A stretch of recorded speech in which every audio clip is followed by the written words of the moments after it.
What exactly do I mean by using FME to find out what we already know? Well, all of us here in this room, we deal with data, and that's why some of us have picked up these nice little badges saying "Talk about data." We all tread a line constantly between sort of reinventing the wheel and doing things the same way again and again. Or conversely, doing things the old way. We could be doing things slightly better, or we could be doing them the way we know already. And so there is a bit of a line to tread there. It really helps, though, before you start on any of that process, if you're aware of what you already know about a location geographically, which still might not quite make sense. Hopefully, we'll get to the sort of nub of it as we go along. Firstly, though, to introduce you to the company I work for, Arup, just briefly. So it's a company of about 11,000 employees worldwide. Mainly, we're sort of fairly well spread across the world, but primarily in the UK and with quite large bases in the US and Australia and the Far East as well. There's 90 offices altogether worldwide. And if you've not heard of us before, then some of our key projects are just illustrated there. You've got things like London St Pancras Station in the UK, Sydney Opera House, the California Academy of Sciences, and plenty of other ones. So that just gives you a bit of background. Within that context, what actually do the GIS consultants at the company actually do? Well, a lot of the time it's answer questions like these, which hopefully should look pretty familiar to most of you. Obviously, there's variations within that, but in an engineering environment, you tend to be very much focused on things like CAD and BIM because those are your deliverables at the end of your project. The key one that off all of that list, and sorry, I should say those are questions I've genuinely been asked before you start going. Do people really say, I want things that look cartoon-like? Well, maybe you've experienced that too, but I certainly have.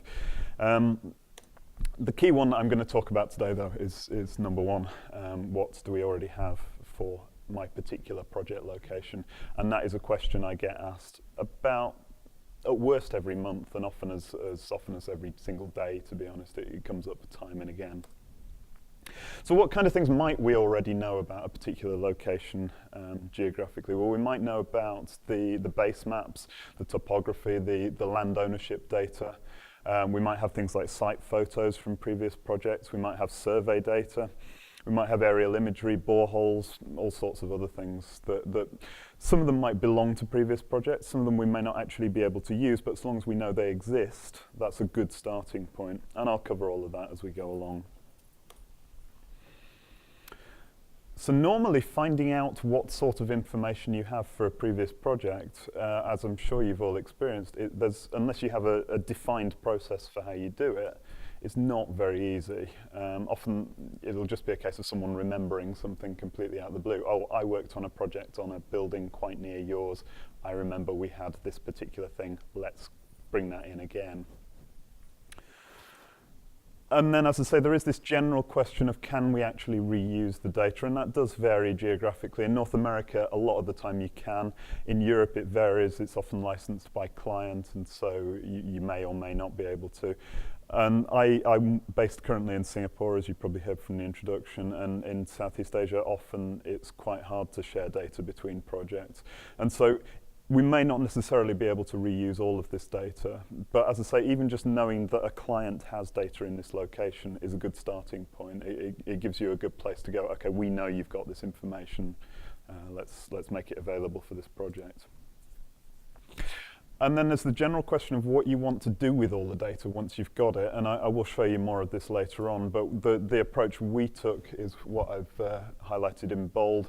So we're using Leaflet to display the map on a nice little web map. You'll see loads of screenshots of that as we go along. We're using PostGIS on the back end to store all the data. We've got a little PHP-based API. You could equally use FME Server to serve the data out. And then we're using FME Server to automate all the data loading. As I say, I'll show you more of this as we go along. So the specific things I'm going to talk about this morning are our office locations, which I'll just touch on quickly, and I won't give you too much of the pain that is involved with trying to get that kind of information out of your organisation, but I'll just show you quickly what the ins and outs of that were. Project locations, which is quite a fun one. And then perhaps the more applicable ones to those of you who don't work for the same company as me, site photos and topography surveys. So first up, the office locations. So what you're looking at here is Arup's office locations. It's a couple of weeks old now because there is another one that's not marked on there. And I've just for fun, because I like that sort of thing, I'm sure you guys would do exactly the same thing. I've symbolised them by the size of the office as well. Not quite proportionally, because otherwise the UK would be absolutely enormous on there. This data is widely available internally within our company by various different SOAP-based and REST-based APIs, none of which I fully understand. It's quite complex trying to actually use that data, and it's not really aimed for putting on a web map. It's aimed for supplying all the internal systems. And so if you want it fast and responsive and appearing on a web map, you need a process whereby it comes out as GeoJSON, ideally, because that's what most web mapping tools use these days. And so I set up a process whereby FME Server loads this data every week. I think it checks it and loads it into an internal database, so it mirrors it and then pushes it out again as GeoJSON. That's using the really funky GeoJSON capabilities that are built into PostGIS now. As I say, I'll just gloss over those kind of things. The other one as well to cover is project locations. So this is a map of some of the project locations that we've collected within our company. And I'm sure if your companies have sort of similar global reaches, you'll have something similarly complex to this. Obviously, there's errors in here. We've never done projects way down in the middle of the Pacific Ocean. I can tell you, sorry, the Indian Ocean, I should say. I can tell you that for certain. And so there are a few outliers in there. There were a lot more outliers. I have gone through and checked some of this data. There's also a lot of gaps. Arup has existed since, I think, 1946, which is obviously, that predates GIS. It predates, a lot of the technologies we're talking about here. And so we simply haven't been collecting project data for all of the time.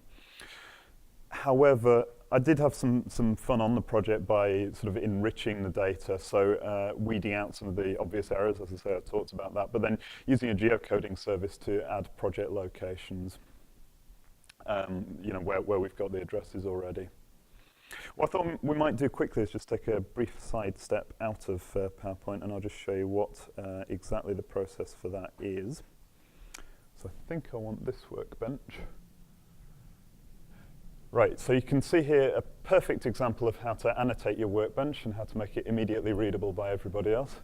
I'm sure, well, I hope you guys are just as bad at me as this for failing to annotate things, but loosely what this is doing, just to describe it to you on the top level, is this is building a string so that the project location can be geocoded in the Bing geocoder. Now, what's quite nice is that since Esri made Bing's base maps unavailable sort of routinely within ArcGIS, a lot of people have then gone and looked directly to getting Bing services.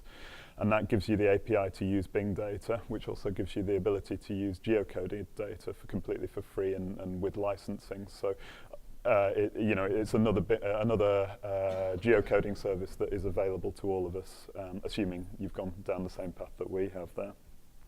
And what that does is it builds strings that look like that, so lovely XML, which I have to say I don't love as much as everyone else seems to, but it's pretty easy to build little XML requests like this in FME.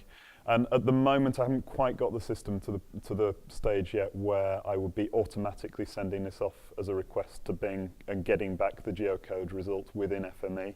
It's perfectly possible technically, but it just needs me to sit down and actually figure out the process because I'm using the bulk geocoder here rather than the just standard one-by-one geocoder. So there's a few little sort of technical issues. But that then throws back data which you can read back into your database of choice, so PostGIS in this instance, and again a nicely annotated workbench for you. But that's basically just doing a little bit of geometric handling on the geocode results, so it's doing a couple of different 2D point replacers, turning them into points and bringing them into the database. Oh, that didn't work. Let's see how we can get PowerPoint back on screen, if I can. Maybe if I press that button. There we go. So the next part of the process, as I say, there were a number of different data sets we were looking at, and the next part that I was interested in was site photos. Now, this image here was taken of one of my colleagues in, I think, 2007, 2008, thereabouts, and you can see he's holding some kind of really cool GPS camera. Not quite necessary these days, to be honest. I mean, I find site photos really exciting because to me it's like stealth GIS data collection, because people are going out and taking these photos and they have GIS data embedded with them and they have metadata and they have all that kind of thing. And everyone just completely forgets they exist. A few years ago, we would have sent them out with a GPS camera and we would have made a sort of concerted effort to go and make sure it's a GPS photo. What you can do now is you can just tell them go away and use your smartphone and don't bother me at all, and I'll just read in the data when you come back. And so what's happening is people are coming back with enormous amounts of data. Oh, sorry, I've jumped slightly forward in terms of what I wanted to tell you. This is a map from a few years back. Well, in theory, it's a map from a few years back. In practice, it's a map from about a couple of months ago, where someone had gone off on site with a camera, taken some photos, and come back and marked them on a map by hand. Obviously, we don't really need that kind of thing to be happening, and I get quite angry every time I see that it is happening, actually, and it does continue to happen. But as I say, people have smartphones, and so they're collecting this data without needing to mark it on a map. You come back and what you find is that people have loaded all these photos onto your project drives, onto your hard drives, and they've got GPS information embedded in them. So you don't even need to ask them about using this information. You've already got the GIS data just sitting there. So what I was able to do is use the sort of spidering capabilities that are built into FME. I had not come across this reader within FME until a few months back, and it was mentioned a couple of days ago. It's probably my favorite reader now, actually. It's the Directory and Path Names reader, or PATH. And what you can do is basically read in the locations of all the files within a folder, or all the folder names, or whatever. You can also do some really clever stuff. If you change the retrieve file properties setting to yes, you can find out who put the file in a particular location or at what time it was last modified. It's a little bit slower, but it does give you really rich information about the files that are sitting on your server. And if you go away and tell it to look for JPEGs and hook that up to, if you hook that up then to a sort of, sorry, I've got a workspace here that I was going to show you. If you hook that up to something like this, where you're pulling out the actual GPS location of the photos, then you can really get something quite, quite rich to show in your project data collection. So when I went through, I ran this process on our drives, just looking for what JPEGs were there, finding out whether they had GIS information built into them, and then reading them into the database. I actually found over 7,000 geotagged photos, and that's just for one office, all of which came within the last sort of couple of years, basically. So really vast amounts of data being collected there. Let's jump forward a little bit, because apparently I'm running really slowly here, but I'll try not to talk too quickly. I then used FME Server to add the ability to, oh, sorry, that's not what you're seeing, is it? There we go. I then used FME Server to add the ability for users to email photos straight into the system as well, which is quite cool. And little shared folder location as well, so that you can just dump photos in this location and it'll pick them up. So that then gives us a little shared photo library that looks something like this for the island of Singapore. So you can see there's huge numbers of photos, particularly in southern parts of the island. Some of them are less useful than others, I will be honest with you. I mean, you may not be able to do a huge amount with that photo, but actually it does have a time and a date stamp attached, and so someone can look at that and go, oh, this particular piece of work on whatever the heck is going on there was happening on this date, and it's not a fully intelligent data set, but there is information in there that might be useful to people as time goes on. So then finally, the last part that I wanted to touch on was using site survey data. So having learned how to do file spidering with FME, I did exactly the same thing for looking for site survey data. And on our system, that will tend to be DGNs or DWGs, fortunately with either the letters SV or the word survey in the name. So that makes things a little bit easier. I then run them through this rather beautiful looking workspace. Just to gloss over quickly what's going on in here, it's doing a very high level sort of test to see what kind of data is in there. So it's checking things like, is the data in millimeters or meters? Has it got a particular layer structure that we recognize set up in there? Has it already got a bounding box sitting within it, or do we need to create a bounding box? Because I wasn't sort of really interested in pulling in the data yet from the surveys. I just wanted to know where the surveys were to start with. And what I was able to do was to create this work of art. I put a little frame around it and I've signed it in the corner as well, just because I think it's rather beautiful. Obviously, using this from a user perspective is rather difficult. And so what we're going to have ultimately is a tool whereby you just click in a location and it says there are these surveys close to or in this location. But for just understanding what data you have, even just being able to use a GIS query and click on a location there, you can see quite quickly there's a bit of intelligence there, even if it's not the sort of thing you'd want to show on a map or, say, in a presentation. Now, as I say, I should stress some of this survey data may not actually be usable on other projects, and also surveys do go out of date very quickly. In Singapore, things can go out of date within months, actually, because the urban environment is so dynamic. And so you may not actually be able to reuse the data, but it is there and it is useful. So then just finally, I'd have showed you a live demo, but I'm not sure I have time really, but this is sort of where we end up, bringing all the data together in Leaflet on a little online map. We've got in black the site photo locations, and in orange the locations where we've done previous projects. And at some point as well, I haven't yet built this fully in, but there will be a tool to be able to click and find out what survey data we have at that location. So the beginnings of a really rich tool so that you can find out what information you already know about a particular location. When the next project comes along, I don't know, here, then we'll be able to look at it and go, we've got these photos, these surveys, and we've done these projects there before. So I could show you more if we had time, but I don't think we do. But yeah, well, if you want to see live demos, then let's have no questions. And if you want to ask any questions, then feel free to do so.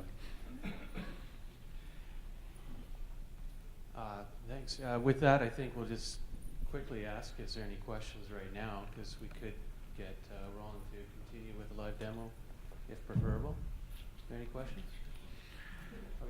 Okay, this is where the whole map breaks and everything falls apart. So here we go. I guess it's not. Oh, it'd be nice if I could see my zoom controls on the left-hand side there. What I'm going to do is bring it down. So I don't know.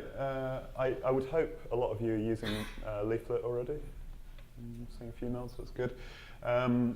If you're still using ArcGIS Server for your base mapping, for your web mapping, there's nothing wrong with that. But for a lot of purposes, I'm finding Leaflet is actually a lot more dynamic, a lot faster, a lot easier. And similarly, if you're using open layers, you'll find there's a lot more capability in there potentially, or certainly a lot more flexibility. And with this, yeah, if you just zoom in, you can see we've got the project locations. The little blue guy that was hiding behind one of the projects there is the location of our office as well. And as you zoom in, we get the photo locations. Should appear on there as well at some point. There we go. And these are just simple pop-ups so that they can show us exciting things like a road, for example, or whatever it happens to be. So as I say, this system is a bit of a work in progress now. We're edging towards having this as a usable system. It's there. I mean, it's there as it stands for the office to use if they want to, but there's lots of things that I would like to add to enable people to get more information about locations. So, questions? It's either a good thing or a bad thing when you get no questions. I've got one myself. And you may have mentioned this, but how often is this updated? Oh, that is a good question, which I didn't mention, yes. So it varies depending on the different data sets. The information about sort of our internal structure is updated weekly. The photos update every time anyone emails or drops a photo into the Dropbox location. And the projects are complicated because we have a very complicated internal API, and so it takes about a week for project data to get onto the system, but it's a very strange iterative process, which if you want to buy me beer, I can try and explain. We got a question. Can I pass you the mic, please, so that we can all hear and get it on camera? So you've shown the one location for, I guess, your office in Singapore. Have you been able to move this to any other offices? Yeah, we've not taken it particularly far yet. I was about to zoom out on the map and show you all the other photos that we have around the world, but I've got a feeling I clipped it to a bounding box around Singapore. But yeah, the challenge changes slightly depending on the location, because obviously the IT infrastructure can be a bit different in different locations. And I am curious, because I have tested this a little bit on our Australian offices, I'm curious to know whether everyone is going out with smartphones and taking these photos, or whether it's just a Singapore thing. But the fact that we found 7,000 photos suggests to me it's quite common. Have you considered using, with the iPhone, for instance, or any type of smartphone, usually you get a bearing as well as the direction that the photo was taken? Have you thought about using that? Yeah, I mean, the data is in there, actually. I just haven't got as far as putting it onto the web interface, because it's easier to have a little circle with a picture of a camera than to have an arrow. But there's absolutely no reason why not. The only slight caution for those of you who are iPhone users is that, I don't know if you knew, but it actually downgrades the GPS location slightly, and I've never quite figured out why. But if I zoom to our office location, you'll see there's a load of photos clustered around there. And as I zoom in, you'll see they appear in perfectly straight lines on the map, which, well, by and large, I mean, there's a few photos that were taken with other devices, but yeah, that is a little bit strange to me. Thank you. So we have time for a couple more questions, if anyone has a question. Yes. Do you store the pictures in the database, or they are in the file system or somewhere else? My personal preference is always to keep them in the file system, but I think that's maybe a personal preference for who built the database. I find it's quicker having it in the file system. So in this specific case, you download, you get the JSON, the GeoJSON, and then from the GeoJSON there is the link to the file system. Exactly. And so you can create. Exactly, yeah. Okay, good. I think that's it. No more questions? Great. I want to thank you very much, Roland, for your